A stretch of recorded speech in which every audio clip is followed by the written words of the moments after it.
Welcome to the Single Era Diaries, exploring the journey of a woman who hasn't experienced what it's like to be single in her entire adult life, and pretty much most of her teenage life too. Each episode will navigate the journey of finding a sense of identity, exploring the challenges of co-parenting, finding love of self and healing, all whilst tackling the complexities of the checkered landscape of dating and dating apps, meeting new people, and operating solo in a world that celebrates couples, marriage, and codependency. I am your host, founder of Nascent Media and newly single woman, Jade, and this is the diary of my single era. It's been a while. It has been a while since I released a new episode of the Single Era Diaries.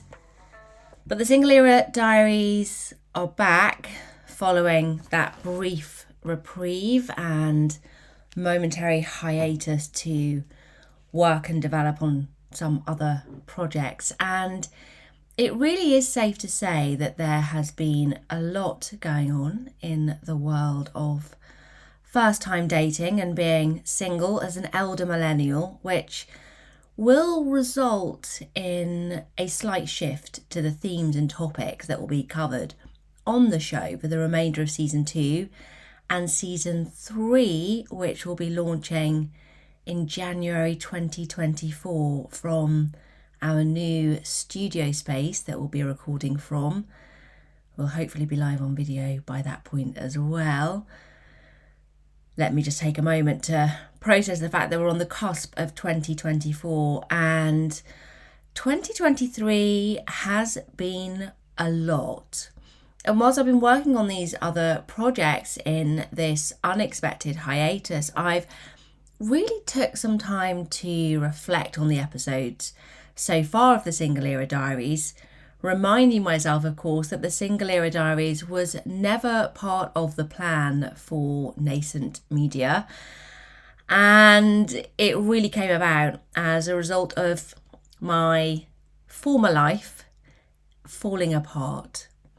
And so that has really meant that the subject matter so far on the show has tackled the issues of heartbreak, loss, the devastation of trust being broken, the demise of long-term partnerships, and venturing forth into this unknown territory that is not only dating and dating apps, but also co-parenting and being a co-parent of some description. Something that I didn't ever think I would be doing, frankly, but there we are. And so going forward, particularly with the complexity of this single era having ramped up a little, I really intend for the show going forward to explore the themes that I am sure from conversing with my single friends who are in similar positions to that of myself. We're more mature, we have baggage of exes and families and careers and responsibilities, and we're juggling all of these things in the landscape of being single, which for so very many of us is a place that we did not expect to be in at this point of time in our lives. I would really like now the themes of the show to evolve to reflect that place that I myself and so many of those in a similar position are experiencing. And with that in mind, I contemplated changing the name of the show to not necessarily be the Single Era Diaries, because I'm not really single right now. The brainstorm name that came up was I'm Seeing Somebody and It's Going Really Well Diaries, which it doesn't have quite the same ring to it, but sticking with the Single Era Diaries theme and title, there's a lot of scope to really dive into some of the challenges and complexities that I myself am facing, and you that are listening, you might be facing too. So challenges of getting along with your ex, exploring the emotions and the experiences of vulnerability when it comes to dating as somebody with this whole history and life that you've built for yourself, and the inevitable baggage that of course comes along with that. And also looking at the complexities of managing your own emotions, which I have got to say has been a really steep and vertical learning curve for me, and one that I am so grateful of my really great friends supporting me through that roller coaster. And it has been a roller coaster of managing emotions over the course of this summer and autumn, and coming into the season that we're currently in, just dealing with the whole raft of emotions that come up. Of course, as a more mature person, for any of those of you that are listening that you also have children, there's also the need to contemplate how to support the emotions of our children as our lives as their parent and caregivers evolve to introduce new people potentially. The initiation of new relationships when you're a parent is completely different, as you might well expect, to that you experience when you're in your 20s or 30s and you're single and you don't have those additional responsibilities. When you're a parent, there is a whole other category that you are tasked with being incredibly mindful of and respectful of, and having this reverence for the fact that it's not only you and your heart that can be hurt when you're embarking on these new relationships. There's also a small human that looks to you to be their everything, and you have to, at every single step of what you're considering, you have to contemplate how your decisions are also going to impact your child. And so the themes that are going to be covered on the show coming up are really going to be around that, and how to do that well, how to navigate the roller coaster of catching feelings for somebody, but then managing those feelings so that you don't rush in and, fuck up something that could be, really great. But, ultimately you don't know. You're kind of having to be in the moment and sort of see as it goes. And so the gift of maturity, you would hope that it would allow you to utilize and to manage the emotions that you're having. But what I will say from my own experience is, regardless of what maturity you have and regardless of what life experience you have, if you are, as I found myself being, completely new in a single dating world that I did not expect to be in, the tools that you have in life, they can help, but not necessarily. And so the intention for the show is to really explore those themes, and to also sit down and engage and discuss with experts who are experts and have much more credentials and knowledge and experience in the realms of relationships and psychology and dating psychology and family and blended families and all of those things, because I'm learning as I go, and my learnings may not necessarily be that fruitful to you. So engaging with those that have much more knowledge on this, I think, will be really valuable as the show continues. One of the challenges that I have faced over the course of the last few months is the whole premise of actually putting yourself out there and responding to how you feel as you do that, and not having the support network around you in the way that would ideally be there to help you navigate it. And I just want to give that a bit more clarity, because having been in a long-term relationship for good decade and a half, what you find, or what you can find, is that there is an element of codependency there. And your relationship, your romantic relationship, will hopefully contain friendship in addition to it being a romantic relationship. And what comes with that is that your troubleshooter and your problem solver and your go-to person when you are dealing with new challenges is, for very many couples, married or otherwise, it tends to be your partner. And that's not to say that you don't have friends that you would call on or draw upon. Of course you do. Of course I do. But my go-to person was my ex. And so one of the biggest challenges I have found is that I have been embarking in this realm of putting myself out there and engaging in new dynamics that has just become one really lovely dynamic that I'm thoroughly enjoying. But then the feelings that come up, like, where do you go to with those feelings? You can't necessarily go to your ex to, thrash those things out, because that's not your person anymore.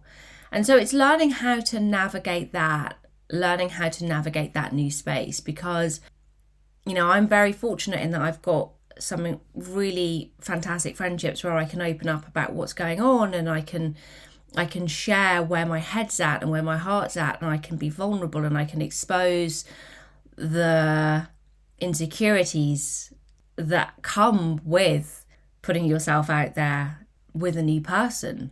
But I'm conscious that for many of those of you that are listening, you might have variables in how you feel about opening up what it is that's going on in your intent to identify a new relationship. And for so very many people that have continued to reach out to me over the course of the last month or so that we've been off air, there's been a whole array of feelings expressed around the dating world and how hard it is and how challenging it is, and how meeting somebody that you actually connect with, the challenges around that. And I think it's safe to say that the landscape of finding connection continues to be as complex, if not more so, than I had certainly considered. But equally, when you're navigating that against all of the other challenges that come with being a parent and an adult with responsibilities, there's a lot of themes and complexities there to cover. And so I guess I really want the show now, as it develops, to really cover a lot of those themes. The end of one relationship and seeking out new love is something that I didn't expect to ever be talking about, but it is. And I'm sure that there's many others who will want to receive some advice and some guidance on that. And so I'll really be calling on some experts who can share some insights into the tools and the modalities and the ways of working and operating that can really support you through that process. And things like learning how to open your heart again after heartbreak, managing the challenges of that and the former partner baggage, and not taking the negatives from your previous relationship with you into the new relationship that you're hoping to explore. There's a lot there that I feel will benefit by being unpacked, along with the complexity of actually dating and finding your person again in a landscape that is peppered with strangers, and not every individual has integrity, and you have to, as one friend of mine put it, you have to kiss a few frogs. And I can speak to, although I didn't go on a huge amount of dates, I went on enough to know that there's a lot of frogs out there. And to find somebody that isn't a frog feels incredibly lucky, to be completely frank. And I think, the reality for me, and no doubt many others who are listening to this, who find themselves in that similar position, particularly if you didn't anticipate finding yourself in this position, is that this new territory is so new and unfamiliar. And it comes with the need to not only process the emotions, but also to identify and practice new ways of being and operating as an individual, as a parent, as an ex, but also as the new person in somebody's life. And I think for me, somebody that has spent the majority of my life in monogamous relationships and going through the process of becoming single is one that, yes, it was challenging, but I've learned an enormous amount from it. And the processing of the grief and the guilt that you may perhaps have from your former relationship is something that I absolutely had, in conjunction with seeking to find and to establish and to develop a new normal, a new way of operating with my ex, whilst embarking on finding something new. And the shift in that family dynamic as you become distinct and separate from the other parent of your child, is one that has, for me, brought up an enormous amount of unhealed childhood trauma that has frankly been really challenging to wrap my head around and to try and metabolize, to try and digest those emotions and to allow them to move through me in a way that didn't completely engulf me was really a challenge in itself. And that shift of the family becoming something new, something that's adapting, it's a different version. It's not this nuclear mum, dad, kids, like 2.4 children, like it becomes something else. And how to manage that with the multitude of emotions that arise, the navigation of new milestones like holidays and birthdays and Christmas. I mean, this is a Christmas that is very different to my last Christmas. And if you're in that new space, this is your first time of being fully separated over the festive period. I'm quite sure that if you're anything like me, you're kind of, tentatively working through every day as best you can. And then, of course, the other theme that I feel is only right to explore is how it feels to become the new person and for somebody else to become the new person in each other's lives. Because at this point of life, and no matter what age you are when you become single, you've always got your own life and you've always got your own things going on. The difference I'm finding is that rather than being in my 20s and I've got my own life and my own friends and my own ambitions, like what I have now is my own universe, like my own life, my own career, my own businesses, my own ambitions, an ex, a child, a home, a community. There's so many other facets. And when you're then embarking on those new relationships with a new person, they have those things too. And the best way that I can find to articulate what this feels like is it's being the extra in somebody's life as opposed to the main character.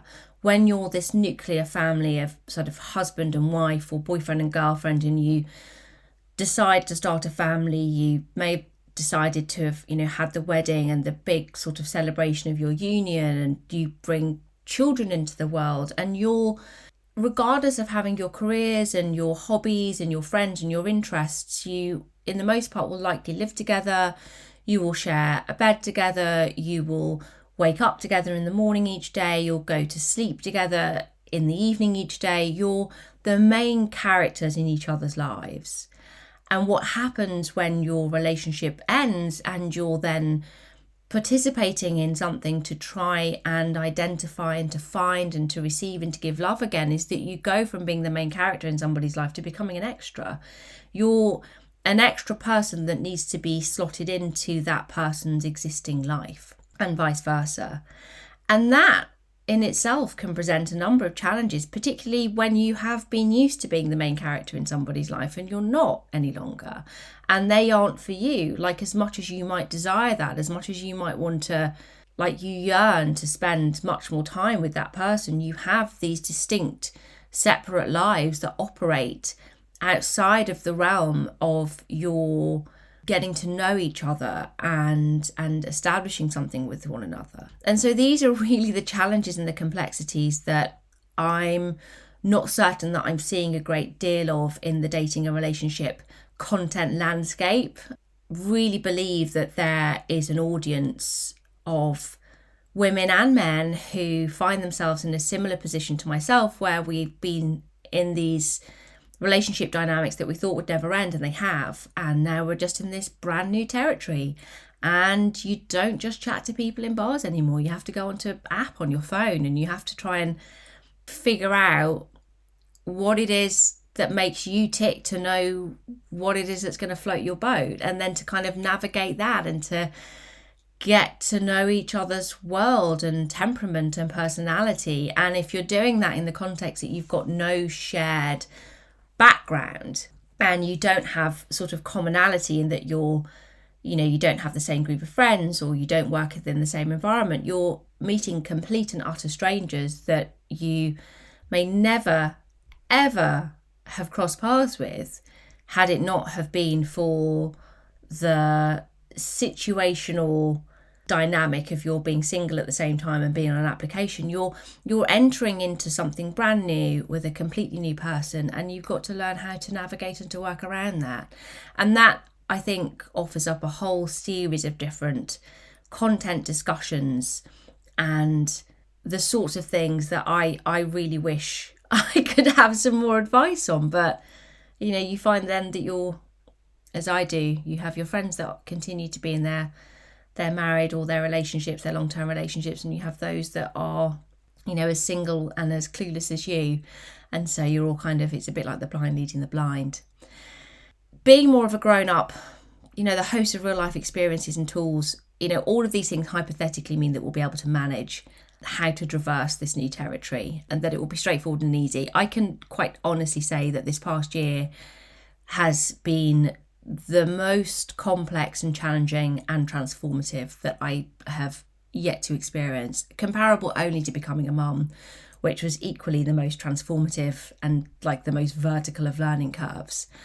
And so if you, like me, have found yourself in that place where you are single, maybe you're contemplating being single, maybe you're, where I found myself this time last year, which was the relationship was at the dying stages, the flame was out. If you find yourself in that position where you're contemplating, well, how on earth am I going to get through this? We've got children together, we've got a home together, we've got all of these responsibilities. If you're a little bit further down the track, as I was at the beginning of this year, where I had separated and it was painful, it was devastatingly painful, it was grief, it was, I struggled to articulate just how difficult the earlier part of this year was. If you're there, if you're managing the feelings of disappointment, the time that you've lost, the years that you've lost, if you're trying to balance that against having optimism for new things and what could come from your future, if you're embarking on those first tentative steps of either putting yourself out there on dating apps or just keeping the faith that it's worthwhile staying on them. I know they're pretty torturous places, but if you're going through that process at the moment, wherever you are in that journey and you're listening to this, I just really want to invite you to take stock about how far you've come. Just reflect on the fact that you've come really far and you're doing the work, and to actively be listening to this show and putting yourself out there and still doing those things means that you're really taking the steps to continue to build a life that you're going to love again. And I will say this, I think the single era, it does come along and it's far from easy, and it has come along for me, and it's been far from easy. But if I can extend one piece of hope, is that there is a silver lining. You will find a silver lining. I really believe that I found my silver lining, and I am incredibly grateful, frankly, to have just a modicum of happiness that has come from this year. And I do continue to be ever the optimist, and I'll always advocate for keeping the faith and knowing that good things do happen if you're a good person with a good attitude, and everything does unfold in the way that it's supposed to. You just need to somehow keep the faith and be open enough and believing enough to trust that the timing of your life is the right timing, and that the lessons that come along with it are there to serve you. And so with that, here's to the next iteration of the Single Era Diaries and the journey continuing to unfold. I won't be changing the name just yet, but there could well be a change in show name, because as mentioned, the Single Era Diaries is not necessarily the most appropriate title right now, but we'll keep it as a working title. So as ever, thank you for listening. Thank you for bearing with me whilst I've been off air, and it would be really fantastic if you have enjoyed today's show, if you could share what the new version of this show is going to be with those that you think it could help. That would be very cool. And so until next time, continue to please date safely, and you can find us every week on Spotify. Peace out. The Single Era Diaries is produced and distributed by Nascent Media and executive produced by me, Jade Graham. Podcasts grow by being liked and shared, so if you enjoyed today's show, then please be sure to like and share with a friend who you think will enjoy the show too. Subscribe, and if you have a moment to rate and review wherever it is that you listen to your podcast, that would be super appreciated too. Thank you for listening, and peace out.